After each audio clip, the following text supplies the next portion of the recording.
चकारा पुनरागमाया सर्वेषु जीवेषु दयादधानस्तं नेमिनाथं प्रणमामि भक्त्या तं नेमिनाथं प्रणमामि भक्त्या तं नेमिनाथं प्रणमामि भक्त्या गुरुवरहं गुरुसिद्धे गुरुराचार्यपाठिका गुरु साक्षात् साधु तस्मै श्री गुरुवे नमः तस्मै श्री गुरुवे नमः तस्मै श्री गुरुवे नमः। श्री महावीर भगवान की पारसनाथ भगवान की शांतिनाथ भगवान की भगवान की परम पूजन आचार्य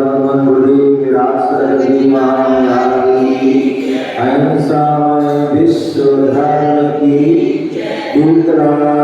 संवेद शिखर की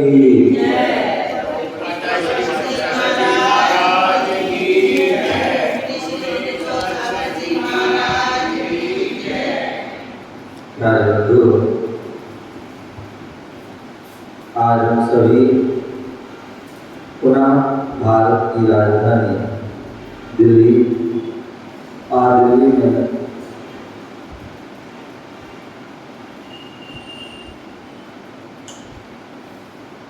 उत्तरी टीकमगढ़ एवेन्यू महावीर विद्यालय में बैठे हुए हैं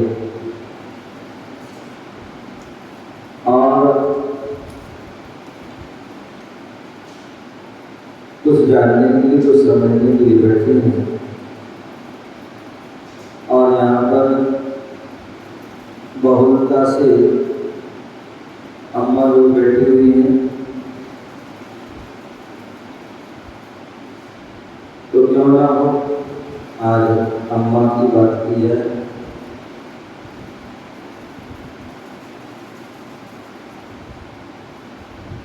एक थी गुड़िया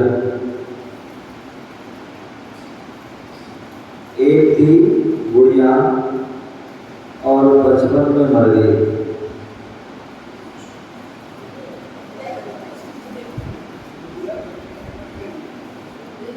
एक थी गुड़िया और वो बचपन में मर गई।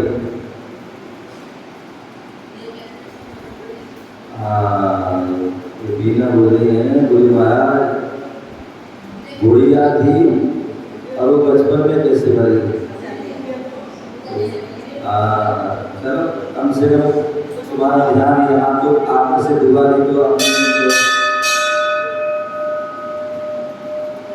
एक थी गुड़िया बचपन तो आपको मन में विचार आ रहा है कि कैसे हो सकता है ये अपने आप में बात है कि गुड़िया हो बचपन में मर जाए ये हो ही नहीं सकता है। लेकिन जैन धर्म कहता है जैन सिद्धांत कहता है भगवान महावीर स्वामी का सिद्धांत की बात आपकी भगवान महावीर स्वामी की वेदिक नीति क्या लिखा है भगवान महावीर स्वामी के वो सिद्धांत लिखे हैं क्या लिखे अहिंसा सत्य अचौर ब्रह्मचर्य अपरिग्रह ये पंच जो सूत्र हैं अथवा अनेकान स्याद्भार सारा जैन धर्म जो है इन सिद्धांतों पर ही टिका हुआ अनेकान और स्याद्भार। यदि इन दो निकाल दी जाए तो तुम्हारे शास्त्र में कुछ भी नहीं है और कोई भी उसको स्वीकार नहीं करेगा। तो अनेकान और स्याद्भार ये हमारे सिद्धांत के मूलभूत तत्व हैं। ये है तो सब कुछ है और ये नहीं है तो कुछ भी नहीं है। पदम जी क्या अनेकांत और श्याम। एक शब्द होता है एकांत होता है और एक अनेकांत होता है। एकांत जो शब्द है, अन्य जितने भी लोग होते हैं, अन्य जो संप्रदाय, अन्य जो है पंथ वाले, वह जो है एकांत से कथन करते हैं। और एकांत मतलब एक पक्ष से, और जहाँ एक पक्ष से कथन होता है वह जो है बात जो है घटित नहीं होती है, वह मिथ्या हो जाती है, विपरीत हो जाती है। और जहाँ अनेकांत, जहाँ अनेक विवक्षाएं होती हैं, वह बात जो है सत्य हो जाती है, सही हो जाती है, यथार्थ हो जाती है और वो कभी बाधित नहीं होती है। अन्य के यहाँ तो कोई कुछ कहता, कोई कुछ कहता, कोई बाधित हो जाता है। लेकिन जैन धर्म की जो बात जो आदिनाथ ने कही थी, जो आदिनाथ भगवान ने कही थी, वही महावीर ने कही, वही बाईस तीर्थंकरों ने कही, वही बात उनके पूर्व अनेक 24 उन्होंने दी और वही बात आगे भी अनेक 24 होगी, वही बात होगी। तो उसमें जो है अनेकांत होगा, एकांत नहीं होगा। एकांत में जो है बोलते, एकांत में जहाँ कथन होता है वो ऐसा ही है, ऐसा ही है, और अनेकांत ऐसा भी है और ऐसा भी, कथनचित ऐसा भी है और कथनचित ऐसा ही स्याद्वाद है। स्यात् अस्ति, स्यात् नास्ति, स्यात् अस्ति नास्ति, अवतव आदि ये सात भंग से हमारे कथन होते हैं और वो बात जो है यथार्थ वास्तविक सच्ची समीचीन होती है। तो उसी प्रकार में बोला कि एक थी गुड़िया जो बचपन में मर गई, अपनी इच्छा लगाएंगे तो वह जो है कहते हैं व्यक्ति जो है वो बूढ़ा जो होता है अनेक प्रकार से होता है। एक शरीर से बूढ़ा होता है, एक शरीर से बूढ़ा होने से आप बहुत शरीर से बूढ़ा, लेकिन मन से बूढ़े नहीं हो। और एक जो है शरीर से जवान होता है लेकिन मन से बूढ़ा हो जाता है। और कहते हैं जो धर्म करता है, वो हमेशा जवान रहता है और जो धर्म नहीं करता वो बूढ़ा। आगम कहता है, शास्त्र कहता है, पूर्वाचार कहते हैं। और जो है सामाजिक व्यवस्था, बोले जो बुजुर्ग व्यक्ति होते हैं, बोले वो चलते फिरते विश्वविद्यालय यूनिवर्सिटी है, चलते फिरते विश्वविद्यालय यूनिवर्सिटी है। जो ज्ञान आपको जो है बड़े बड़े शास्त्रों में, पोथी पन्नों में नहीं मिलेगा, वो उनके अनुभव मिलेगा। उनकी जो है शरीर की जो है एक एक झुर्रियों में हजारों जो है अनुभव होते हैं। जो बुजुर्गों की जो है संगति करता है, बुजुर्गों के जो साथ रहता है, वह हमेशा सुरक्षित रहता है। हमेशा बुजुर्गों के साथ रहिए, हमेशा क्या होगी, सुरक्षित आपकी रक्षा हो। अन्यथा जो है कहीं पर भी आप जो है आपको बाधा आ सकती है। तो बोले जो है हमारे यहाँ जो है एक उम्र से व्रत होता है, एक ज्ञान से व्रत होता है, एक संयम से व्रत होता है, एक तप से व्रत होता है और एक बाल व्रत भी होता है। ऐसे वह अनेक जिन्होंने बहुत ज्ञान प्राप्त कर लिया है और समय से अध्ययन कर रहे हैं, ज्ञान व्रत है। जो बहुत वर्षों से तपस्या कर रहे हैं, वो क्या है? तप व्रत है। जिन्होंने वर्षों वर्षों से संयम का पालन किया, व्रतों का पालन किया है, वो संयम व्रत है, तप व्रत है। और एक ऐसे भी जिन्होंने कुछ भी नहीं किया, वो बाल व्रत है। बाल व्रत है, हमारी तो शक्ति नहीं है, हमारी हिम्मत नहीं है, हमारा लय नहीं है, हमारा तो वो नहीं है, आदि में क्या करते हैं? कुछ भी नहीं कर पाते। इसलिए कहते हैं जैन धर्म में शरीर के बल की आवश्यकता नहीं है। जैन धर्म में शरीर बल की आवश्यकता नहीं है। अब तो आवश्यकता है तो आत्मबल की। इसकी आत्मबल, यदि आत्मबल हमारा मजबूत है, श्रेष्ठ है, तो आप कुछ भी कर सकते हैं। अन्यथा ऐसे ऐसे ऐसे लोग होते हैं वो उनका वह शरीर हष्ट पुष्ट होता है। क्या होता है? वो हष्ट पुष्ट होता है और उनसे कह दिया जाए कि आप उपवास कर लो, वो एक उपवास भी, और उपवास को छोड़ो, एक आसन भी नहीं कर पाते हैं। और एक आसन क्या, जो उनका भोजन का समय है, वो भोजन का समय में 19-20 हो जाता है, आगे पीछे हो जाता है, उसमें चक्कर खा के बाहर गिर जाते हैं, चक्कर आ जाता है, किसी की शुगर लेवल घट जाता है, कहीं बढ़ जाता है, कहीं ब्लड प्रेशर, पता नहीं क्या क्या हो जाता है। और कुछ ऐसे भी लोग हैं जो शरीर से बिल्कुल ऐसे हैं, 40-45 किलो बिल्कुल अकेले में, लेकिन फिर भी वो उपवास करते हैं। 1 दिन, 2 दिन, 3 दिन, 4 दिन, 5 दिन, 7 दिन, 8 दिन, 10 दिन, 15 दिन, आदि महीनों के उपवास करते हैं। क्यों? उनका आत्मबल जो है उनका मजबूत है। तो महाराज गांधी जो है, और कुछ ऐसे होते हैं जो है कुछ भी नहीं, फिर भी अच्छे। तो कहने का तात्पर्य जो है व्रत है, वह व्रत जो है ज्ञान से व्रत है, और एक जो है आयु से व्रत। लेकिन धर्म आदि करने में जो है एक घटना याद आ रही है। एक परिवार था, नगर में एक परिवार था, और उस परिवार में 3 सदस्य थे। एक माँ, एक बेटा,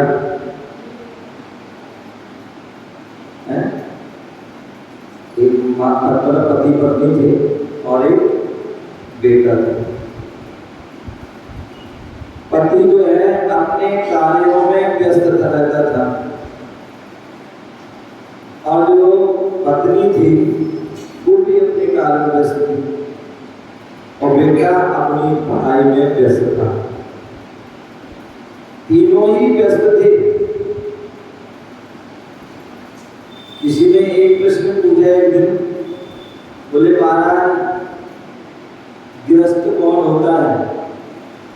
गृहस्थ कौन होता है?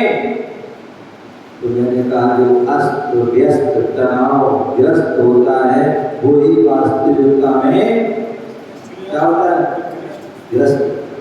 जो अस्त व्यस्त तनाव ग्रस्त। आज हम सभी का जो जीवन कैसा हुआ है, दिल्लीवासी नहीं है, सबका जो जीवन क्या हो गया है? अस्त व्यस्त हो गया है। अन्यथा हमारी जो परंपरा थी, प्राचीन पद्धति थी, वो क्या? ब्रह्म मुहूर्त में उठना। क्या?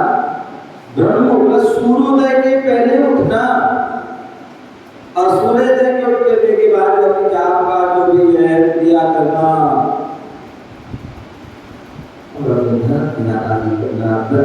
और क्रिया करना। लेकिन आज वह जो है सारी परिपाटी बदल गई है। कितने लोगों को ये नहीं पता है कि सूरज कहाँ से उगता है, कैसा उगता है, हैं? कैसा लगता है पता नहीं क्यों, क्योंकि कोई 8 बजे उठ रहा है, कोई 9 बजे उठ रहा है, कोई 10 बजे, 11 बजे, 12 बजे आदि उठ रहा है।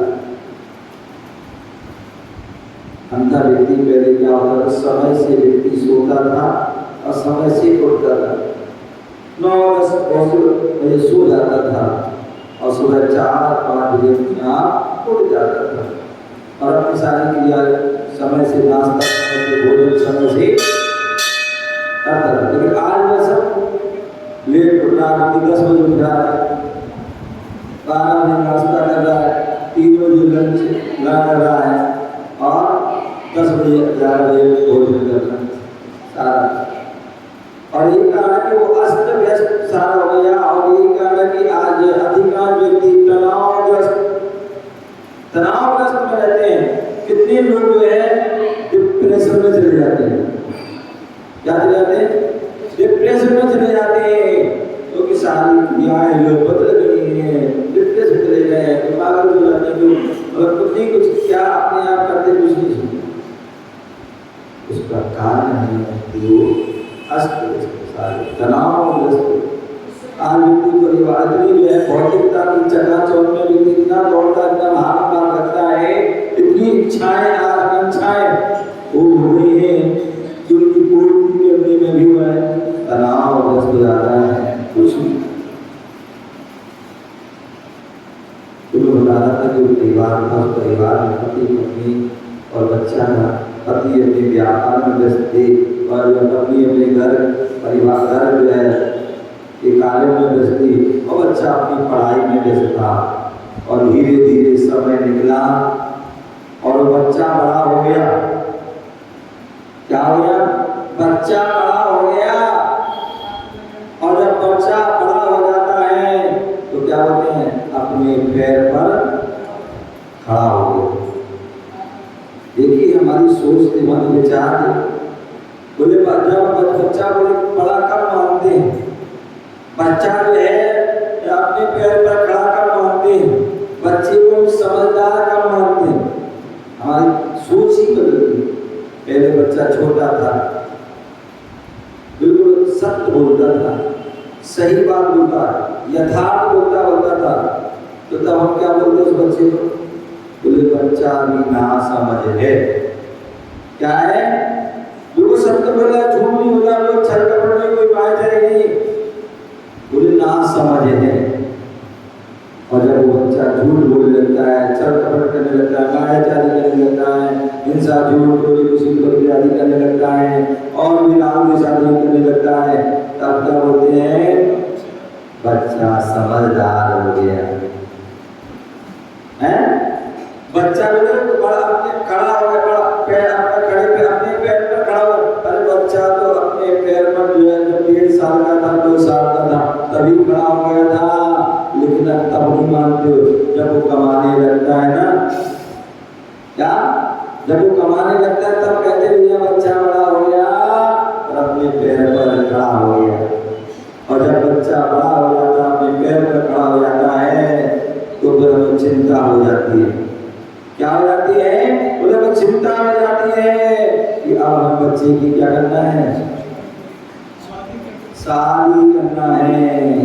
क्या करना है? बच्चा हो या बच्चे उसके क्या करना है? चिंता लग जाती है कि शादी करना है।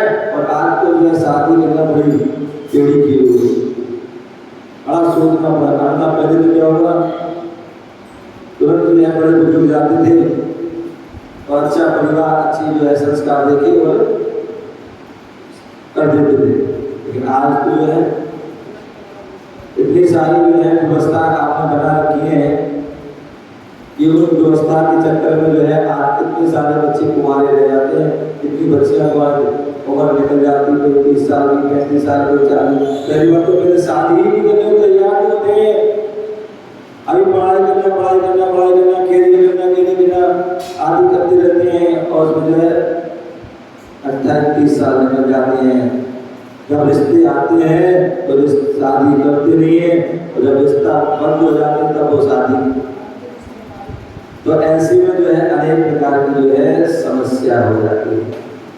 लेकिन वह परिवार था, वहाँ जो माँ, पिता और बच्चा था, जब बच्चा बड़ा हो जाता है तो माँ चिंता करते हैं और प्रयास करते हैं, पुरुषार्थ करते हैं और पता नहीं उनका पूर्व जन्म का पुण्य जो है था शायद वो काम आ जाता है और फिर एक बार में ही क्या एक बार में ही बच्चे जो लड़की दिखने गए, लड़की पसंद आ गई और जो है रिश्ता हो जाता है, शादी हो जाती है। शादी होने के बाद घर में जो है क्या बहू आ जाती है।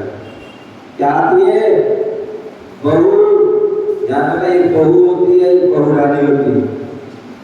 अब तुम्हारे यहाँ क्या है तो तुम जानते, एक बहू होती है, एक बहुरानी होती है। बहू वह होती है जो संस्कारवान होती है, अपने से बड़े बुजुर्ग का ध्यान रखती है, सूर्योदय के समय उठती है, अपनी प्रातः काल उठ करके धर्म ध्यान करती है, बड़े बुजुर्ग का सम्मान करती है, पूजा पाठ आदि जो धर्म की क्रिया करती है, घर का काम आदि भी करती है, वो बहू है।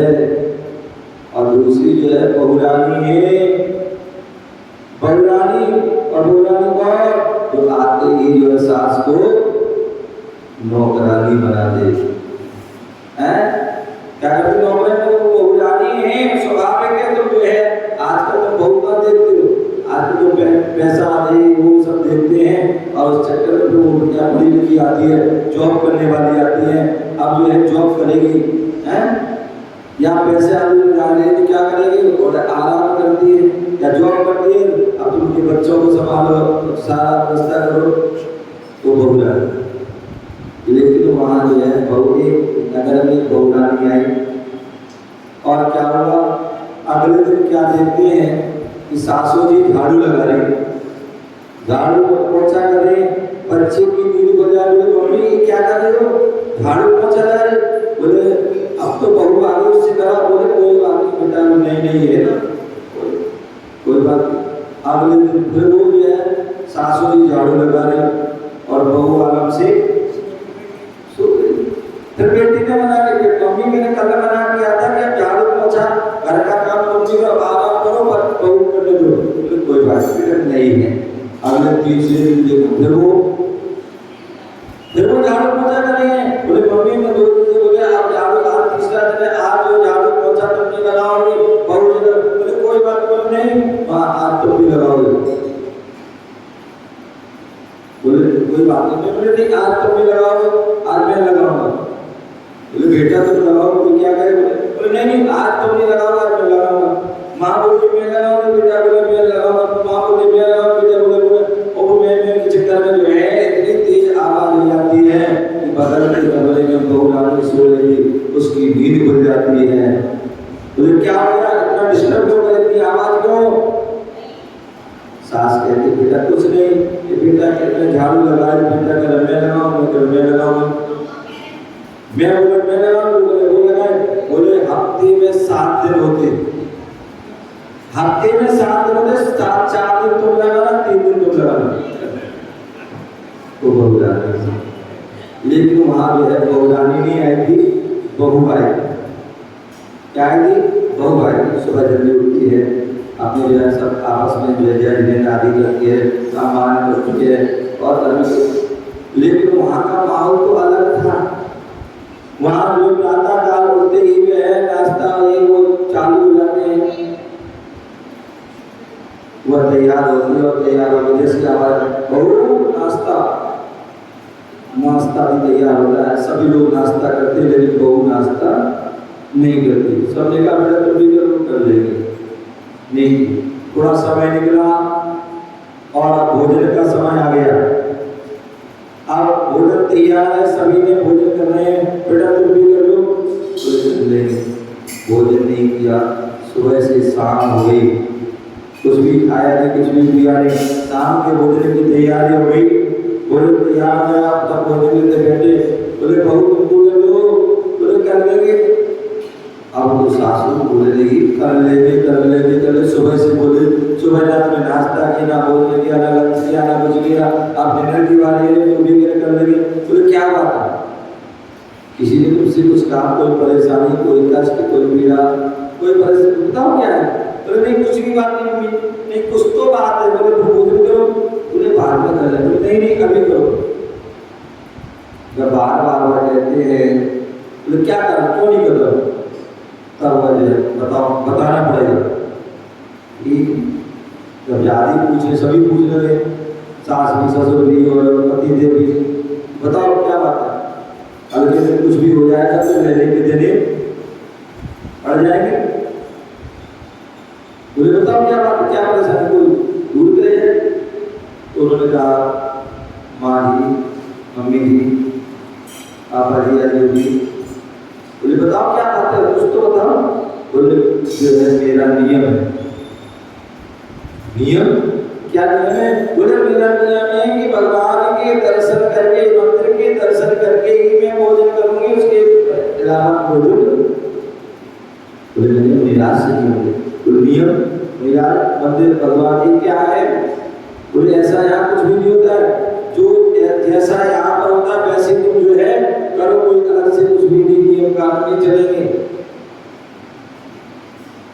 एक नियम दिया है, निराश से नियम दिया है कि बिना दर्शन किए भोजन नहीं करेंगे।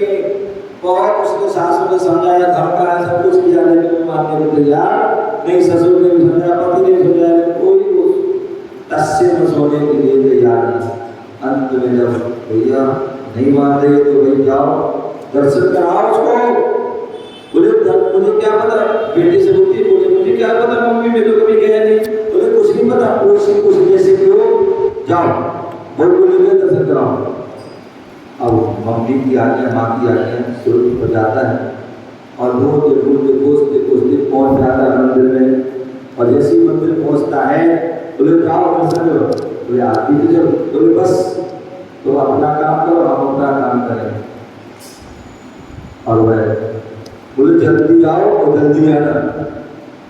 ठीक है, वो मंदिर जाती है, मंदिर में जाती है और जैसे मंदिर जाती है दर्शन करके मन को पूरा प्रसन्न हो जाता है और तुरंत वो दर्शन करके वापस आ जाती है। और जैसे ही वापस आती है तो घर आते हैं, भोजन भी करते हैं। अब प्रतिदिन का वह नियम बन गया, जो मंदिर आए पति के बाहर में खड़े हैं वो दर्शन करे। और ऐसा करते करते 1 साल हो गया, पूरा हो गया। और जैसे 1 साल पूरा हुआ, पतिदेव सुबह सुबह आ जाते हैं। बोले पता है आज क्या है? बोले क्या है? भूल गए? बोले कहा बताओ ना क्या है? बोले आज हमारी शादी की क्या सालगिरह, एनिवर्सरी है, ये बोलते। बोले आज शादी की सालगिरह। बोले अच्छा। बोले बताओ क्या चाहिए? पहली सालगिरह है, बताओ क्या चाहिए, क्या जो मांगो वो दे देंगे। बोले कुछ नहीं चाहिए। बोले नहीं बताओ ना, दुनिया की सारी औरतें मांगती हैं, तुम भी मांग लो क्या चाहिए, जो मांगो दे दे, फिर बाद का पता नहीं, आज तो इसको ले लो। बोले नहीं कुछ नहीं चाहिए। बोले नहीं कुछ तो ले लो, जो चाहिए मांगो वो देंगे आज। मन खुश है, प्रसन्न है। 1 साल हो गया, उसने बहुत मेहनत किया। बोले नहीं जो भी चीज मांगो। जब वो बार बार कह रहा मांगो मांगो मांगो मांगो, ठीक है अब तुम कहते हो तो जो है मांग लेते। बोले जो मांगेंगे दोगे ना, जो हम मांगेंगे वो दोगे। बोले बिल्कुल नहीं, बताओ क्या मांगो? अब तुम मांगो क्या मांगोगे? हीरो का हार, सोने का हार है, या कोई मर्सिडीज कार यही मांगे, या कोई क्या मांगे? नेकलेस अंगूठी ये वो, या कोई पिकनिक। लेकिन उसने कुछ नहीं मांगा। बोले आप देना ही चाहते हो? हाँ। बोले तो आप देना चाहते हैं तो केवल हमें एक दीजिए कि आप जो है आज हमारे साथ मंदिर चलो। आज शादी की सालगिरह है ना, शादी की सालगिरह जोड़ी इसलिए बनाई जाती है कि हम जो है धर्म कभी नहीं कर, सिंगल नहीं कर पाते, डबल करके खूब धर्म करें, खूब भगवान की पूजा करें, इनमें दाढ़ी बन करके खूब जो है जोड़ी से बुनियाद को प्रदान करें, आहार दें, इसलिए तो है बनाई जाती जोड़ी। बोले आज जो है मंदिर चलो दर्शन करें। बोले मंदिर दर्शन? बोले हाँ। बोले मैं तो आज तक गई नहीं, कैसे दर्शन करना, कैसे क्या करना, क्या पढ़ना? बोले कुछ नहीं, वो तो हम बता देंगे। बोले चलो ठीक है। कह रही चलो माँ का है, मैंने कहा भी तो कि हम देंगे, तो ठीक चलो मंदिर। और मंदिर जाते हैं और जैसे मंदिर में प्रवेश करते हैं, मंदिर की जो है भव्यता देखते हैं, सर्वोच्च की भव्यता देखते हैं। जैसे हमारे तीर्थंकरा का मंदिर है, ऐसी भव्यता देखते, सुंदर ऐसी मनोहारी प्रतिमा देखते हैं, ऐसी जो है दिव्यता देखते हैं, तो उसका जो बड़ा आनंद आता है, प्रसन्न हो जाता है, खुश हो जाता है और कहता है कि आपको आनंद आ गया, मजा आ गया। बोले अब तो हम जो डेली मंदिर आएंगे, अब तो पत्नी क्या खुश होगी, आनंद आ गया उसको भी कि कम से कम चलो पति देव जो है धर्म में रखे। एक धर्म पत्नी होती है क्या? धर्मपति एक पत्नी धर्मपत्नी होती है जो पति को धर्म में लगा दे, जो घर में धार्मिक बातों में लगा दे, वो धर्मपत्नी है। बाकी तो सब क्या है? तो वास्तविक धर्मपत्नी से धर्म में लगा दे, खुश हो गए, घर बढ़िया खुश जाते हैं और घर बढ़िया भोजन आदि करते हैं। कालांतर में समय निकला और 10 लक्षण पर्व आ गया, और 10 लक्षण पर्व में जो है चतुर्दशी का दिन सुबह सुबह बहू सासू जी की बात बोला, मम्मी कह रही है, बोले मम्मी एक बात कहूँ, मैंने आज तक आपसे कुछ नहीं कहा। बोले कहो। बोले नहीं बताओ, मानोगे? बोले कहो तो। बोले नहीं मानोगे, बताओ पहले। बोले हाँ मानेंगे, बताओ। बोले मम्मी आज मेरी इच्छा है कि आप मंदिर चलो। क्या करो? बोले मंदिर चलो, भगवान के दर्शन करो आज। बोले मंदिर का दर्शन? बोले हाँ आज जो है चतुर्दशी का दिन है, अनंत चतुर्दशी का दिन है, साल में एक बार ऐसा आता है, 10 लक्षण का लास्ट दिन है, जहाँ सारी दुनिया में लोग आते हैं जाते हैं और करते हैं, लोग भी चलो। बोले मंदिर दर्शन चलो, तुम कहती तो चलते हैं। बोले मैंने आज तक कुछ नहीं मांगा, कुछ नहीं कहा, आपकी सारी बात नहीं, लेकिन हमने आपसे कुछ नहीं कहा। बोले ठीक है चलते। और वह पति पत्नी और वो सासू जी मंदिर जाती हैं दर्शन, और जैसे ही मंदिर में प्रवेश करती है देखो पूरा मंदिर भरा हुआ है और सभी एक स्वर में एक लय में जो है क्या कर रहे हैं? भोजन कर रहे हैं, एक साथ पूजन कर रहे हैं, उजाड़ कर रहे हैं, कोई पाठ कर रहा है, अपना धर्म ध्यान करना है, बच्चा हो, बूढ़ा हो, जवान हो, महिला हो, पुरुष, कोई भी सभी लोग कर रहे हैं, बड़ा आनंद आ रहा है। बूढ़ी माँ बैठ जाती है, थोड़ी देर पूजा सुनती है, पूजा करती है, और जैसी ही बाहर आती है, वाह आपको भगवान के दर्शन की पूजा करके दर्शन आना बहुत मजा आया। बोले अब तो मैं बेटा देवी मंदिर आऊँ। वाह अब तो बहू और खुश हो गई, प्रसन्न हो गई कि मजा आ गया। तो ये जो है सासू भी मंदिर आएंगे, वो सब जो है पति देव भी आएंगे। चलिए कोई बात, समय निकला और उस नगर में एक मुनिराज आए, संघ आया, और मुनिराज आए विराजमान थे, वो सारा वो सब सास और बहू बेटा आए मंदिर अगले दिन, और जैसे ही दर्शन कर रहे, दर्शन में मुनिराज दर्शन की आशीर्वाद दिया, उनकी वाणी सुनी, और उसके बाद जैसे ही घर चलने लगी, बहू बोलती सासू अम्मी थी एक बात कहो। बोले कहो क्या बात है? बोले मेरी मम्मी इच्छा है। क्या इच्छा है? बोले मम्मी ने अपने घर में मुनिराज को आहार कराना चाहिए। बोले घर में मुनिराज को आहार के क्या होता है? शुद्ध भोजन बनाना चाहिए, बोले क्या होता है? बोले बस अब ऐसा पता नहीं, आपको बताओ कल हमारी इच्छा है शुद्ध भोजन। बोले देख ले, मुझे नहीं पता, कोई गलती सब्जी ना हो जाए, छुट्टी ना हो। बोले कुछ नहीं होगा, बस आपको बोले कोई बात नहीं।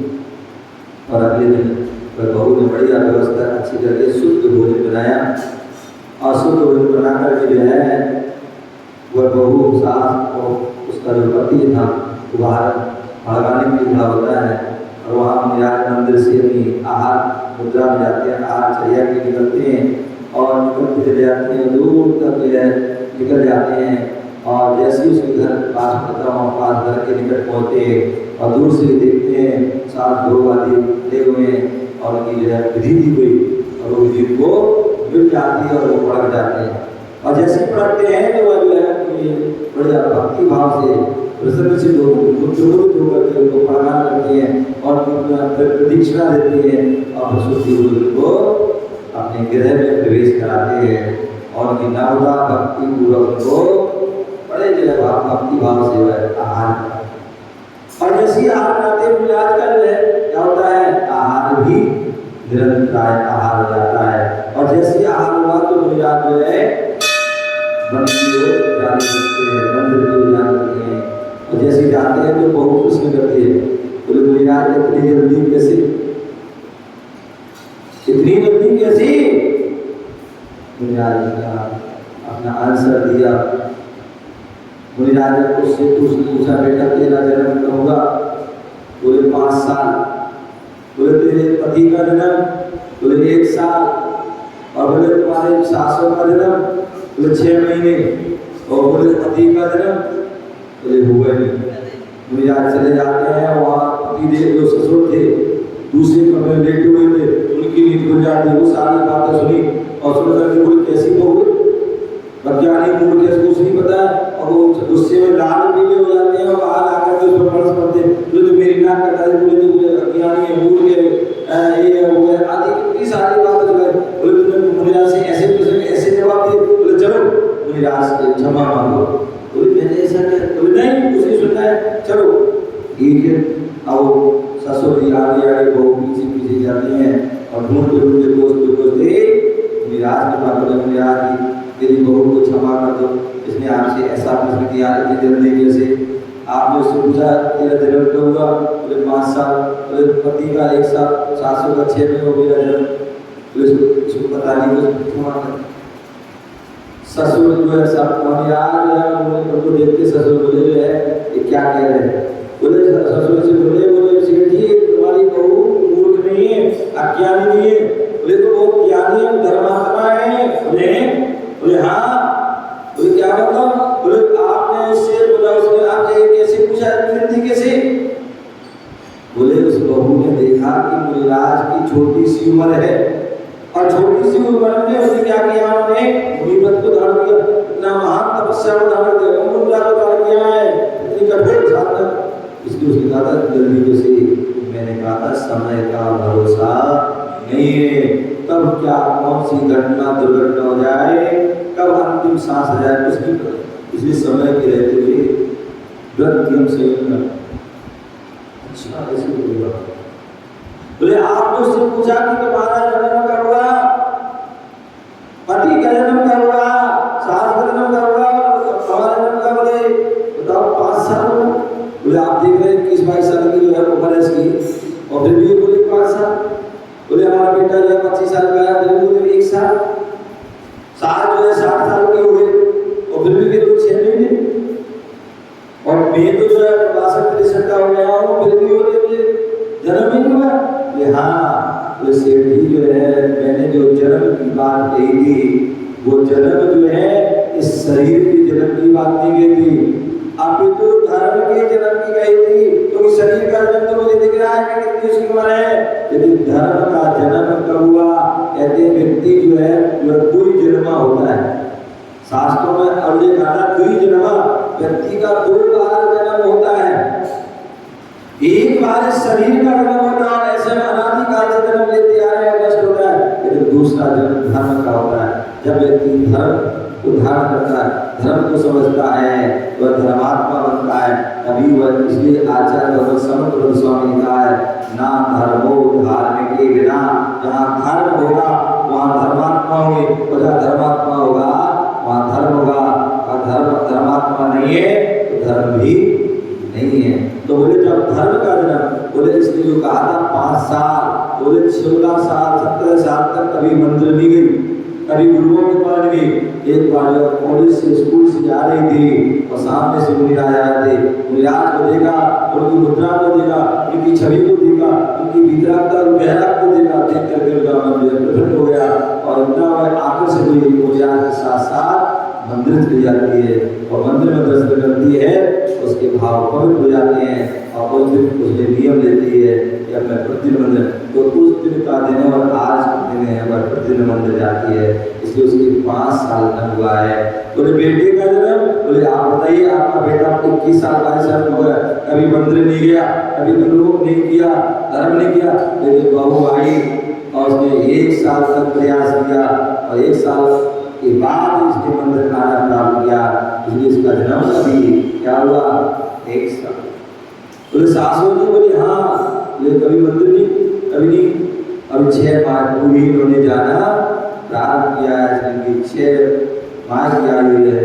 और बोले हमारा मैं इतना बड़ा हूँ, बोले आप कोई मंदिर गए, कोई दर्शन किया, कोई दान पुण्य किया, कुछ भी, बोले कुछ नहीं किया, और आपने तो आज तो अति कर दी। क्या अति कर? बोले आज आपके घर में साधु आए हैं, आहार वगैरह पढ़ना वगैरह आप जो है बगल के कमरे में पड़े हो, कितने से लोग होते हैं। हालांकि आजकल यहाँ का दिल्ली का कृषि दूसरी सिस्टम बिगड़ गया है। क्या ये व्यक्ति जो है घर में जो है चौकी आदि की व्यवस्था नहीं करता, ये मंदिर में बढ़िया है, सारी व्यवस्था है, वहीं जाओ वहीं देखिए भागा, कुछ नहार लगाना पड़ेगी और रंग चोको हो जाए। ऐसी व्यवस्था नहीं, ध्यान रखिए ये व्यवस्था नहीं। प्राचीन परंपरा हमारी ये है, घर में बोले हमारा घर शुद्ध कैसे होगा, घर पवित्र कब होगा, जब हमारे घर में साधु संत, भगवान तो आने वाले नहीं है, साधु संत जब तुम्हारे घर में आए, वो त्यागी बुद्धि घर में आएंगे, तभी तुम्हारा घर जो है घर होगा। अन्यथा आचार्य जो है कुंडल स्वामी ने कहा है कि ये तुम्हारा घर को घर की मकान है, और मकान क्या है, शमशान घाट है। क्या है? शमशान घाट है। और ये शरीर भी जो क्या है, इस शरीर और इस हाथ से तुम आज को बाहर दे रहे हो, ये शरीर मोटा है, और इस हाथ की जो है शोभा से, कंगन से, घड़ी से और अनेक प्रकार के आभूषणों से नहीं, अभी इस हाथ की शोभा है जो दान से है, उसकी वह करना चाहिए। तो वह बोले जो है आपने तो अति कर दी, मिजाज के हाल हो रहे, आप तो सो रहे हो, उठे भी नहीं, पढ़ना भी नहीं किया, आहार भी नहीं दिया, नमस्कार आदि नहीं दिया, कुछ भी नहीं किया।